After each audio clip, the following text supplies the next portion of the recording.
Welcome to the kitchen. This is Jake B. Man with Golden Fox Farms.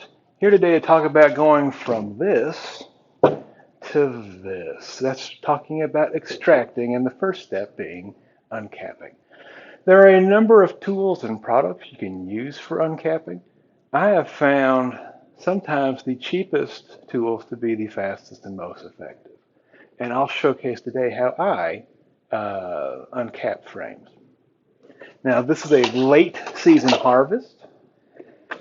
So a lot of these frames were frames that just weren't capped when I was in the colony last, and they finally got caps on them. Now, also a lot of these frames are fairly newish frames, so we don't have a lot of comb extending to the outside edges. This is a common issue with new equipment and new frames, which is what these are. These are new frames that the bees drew for me this year. The issue with these frames, or comparing these to older frames, is older frames tend to have large bulges of capping sticking over this wood. So if you have an automated uncapping machine you drop these into, those blades saw on this side of the wood and they can knock those cappings off. These, being new frames, those machines would just skip it. They wouldn't be able to touch it. Said same for most of the heated knife products out there. So these are things you're going to have to uncap more or less manually, unless you're using something like a chain flail uncapper. And those are very costly and loud. So what tools do I use for uncapping? I use a basic hive tool just to get these frames out of these boxes because these frames are still propolized in. A regular scratching fork or capping fork. I don't use this terribly much, but it's handy for certain corners and dead spots. The real tool I use is this thing. This thing has a number of different names. I've seen it called a Slovenian uncapper. Long story short, it's an uncapping fork turned this way with a guide surface there. Now, I've seen these misused a lot. I have a lot of success with this, but there are certain places you can get into trouble with it. So let's look at my uncapping tub and get a couple of these opened up.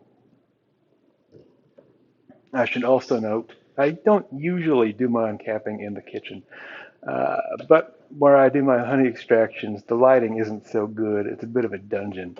So here we are. Now this is my uncapping bin. This is just a large, heavy-duty dish tub that has a bar across it with a pair of cut nails. This bar is held on with clamps. They make some pretty high dollar uncapping bins, but this one's just a lot cheaper to operate. And if I break it, I can just go buy a new one and replace the parts.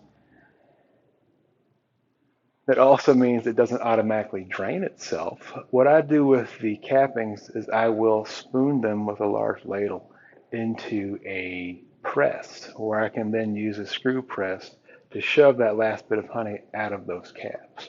The reality for me is if I put those caps in that screw press and leave it overnight, most of the honey will come out by gravity by itself. If you compare the prices of a basic tub and a press with a purpose-built uncapping tub, you'll see the prices are very competitive. So let's actually do a frame. We'll pull this first one out that I was showcasing. Now what the nails are for is it's a place for me to sit the frame and pivot it. One of the other perks about this large tub compared to, say, the 5-gallon bucket uncappers, I have a lot more room to move. I'm not stuck in one spot in one orientation to get this frame open. I can lean it back and I can twist it to go to the other side, so I'm not having to pick it up and reset it. It's just faster for me to manipulate it that way. Now here's how you use this thing. The handle, if you try to hold like this, you're going to hate this thing. Take your hand, hook your finger in there. This finger gives you all the pull power on this thing, and you use the rest of the handle more or less to directionally control this. Now it has a slight back hook there, and you're going to use this like a cold plane, really. It's another perk of this tool versus a lot of the other ones. This is cold stuff. You don't have to worry about trying to dial in your temperatures. You don't have to worry about melting wax or burning honey, or setting your work surface on fire. So here's how you do this. You take this tool and you just drag it across the surface of these cappings. And it'll usually sheet off fairly well. Okay? Now it does have a tendency to bulldoze areas that are uncapped. Now if these had honey in them, that honey would act as reinforcing for those combs, but this can end up tearing open comb when you drag it through there. So just be aware if you have a frame that just has a little spot capped, just almost use it like a regular scratching fork in those spots. But in the areas that are capped and broad with a lot of honey in it, they're very effective tools. Again, it bulldozes those spots with this open comb. You do have to keep this clean. This will bugger up with cappings over time. So you'll have to knock it clear every now and again.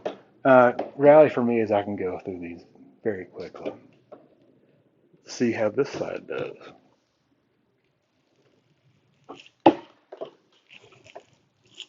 And if we're talking, the reality, if you use an uncapping machine, a good number of those frames still require you to go back and manually get those spots the tool missed. So realize a lot of the times when they show you those fancy uncapping machines, the reality is they're not as fast as they appear. Let's do another one, just for giggles.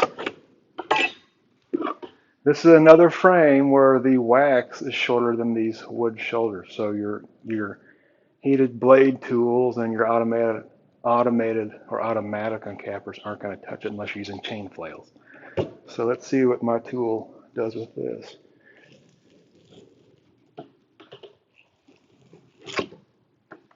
And of course, if you miss some spots, you can just go back through and knock it open.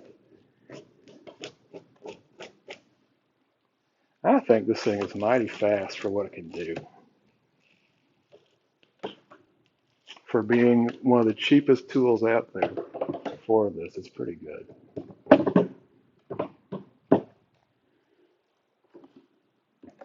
Now, some of these frames have been waiting for me to get to them, and they have a bit of a blue tint to them.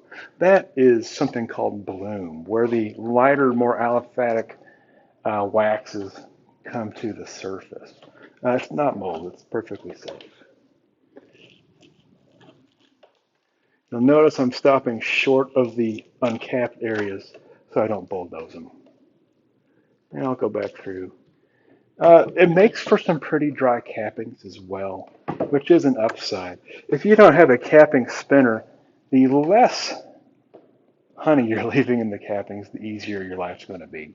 Also, this really just takes off just the capping. You're not losing a bunch of wax. So even if these had big wax shoulders that I could easily get off with a automated or automatic uncapper rather, this tool leaves most of the wax on there, and it's a big upside.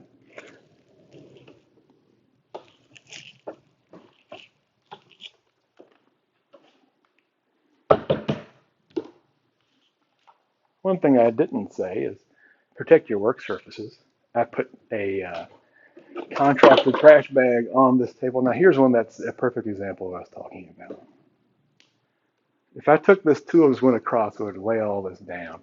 You can still use this like a common scratching fork and just do the little area you want to do with it. You don't have to bulldoze the whole thing. You don't have to use big sweeping strokes every time. But on those sides where that works, go for it.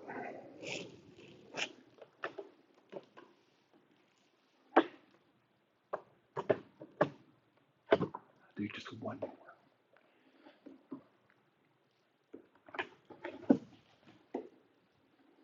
Oh, here's one with some of the wax sticking out, just so we can see if this still works for those. Again, you're controlling the depth this tool goes in. You're pulling with this and controlling the depth with the handle.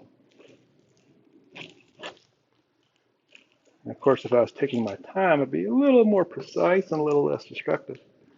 But who takes their time?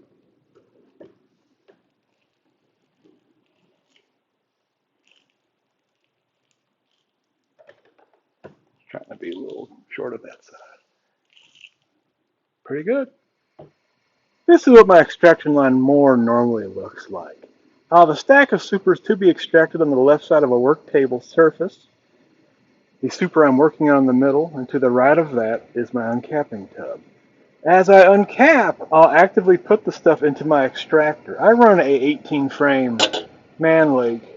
And of course, it's not running when I'm loading it, but I put them straight in there so I don't have a bunch of drippings to deal with. From here, the honey comes straight out into a bucket with a screen filter to knock out the big particles. Thank you for joining me. Good luck and happy beaking.